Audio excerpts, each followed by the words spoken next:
Welcome to J news Telugu. Annamayya జిల్లాలో ఒక్కసారిగా పేలిన refrigerator ఒకే కుటుంబాన్ని తీవ్ర విషాదంలోకి నెట్టింది.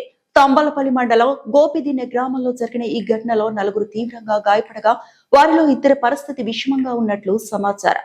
గోపిదిన్నె హరిజన వాడకు చెందిన పవిత్ర ఇంట్లో రిఫ్రిజిరేటర్ డోర్ తెరిచిన వెంటనే భారీ శబ్దంతో పేలుడు సంభవించింది. పేలుడు దాటికి మంటలు చెలరేగడంతో ఇంట్లో ఒక్కసారిగా భయానక వాతావరణం నెలకొంది.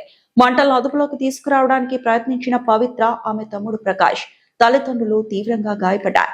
స్థానికులు వెంటనే స్పందించి క్షతగాత్రులను తంబళ్లపల్లి ప్రభుత్వ ఆసుపత్రికి తరలించారు.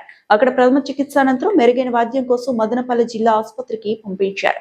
అయితే గాయపడిన వారిలో ఇద్దరు పరిస్థితి ఆందోళనకరంగా ఉండడంతో తిరుపతిలోని రుయా ఆసుపత్రికి రిఫర్ చేసినట్లు వైద్యులు తెలిపారు.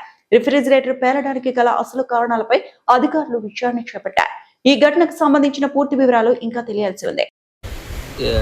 రిఫ్రిజిరేటర్ లీక్ అయ్యేసి రిఫ్రిజిరేటర్ సార్ వాసన వస్తుందని మా వైఫ్ డోర్ తీసేదానికి పోతే ఒకటేసారి బ్లాస్ట్ అయిపోయింది. లోపల ఎవరెవరు ఉన్నారు? లోపల మా అల్లుడు ఉన్నారు సార్. మీ అల్లుడా? మా అల్లుడు పేరు ప్రకాష్. మీరు? నా పేరు శివకుమార్. మీరు బయట పడుకుంటున్నారా? ఎవరెవరు బయట పడుకున్నారు? నేను, మా భార్య, నా ఆయన కూడా. మీ భార్య పేరు? బ్లాస్ట్ అయిపోయింది. మొత్తం కలిపోయింది. మొత్తం రేకులన్నీ పైకి లేచిపోయింది.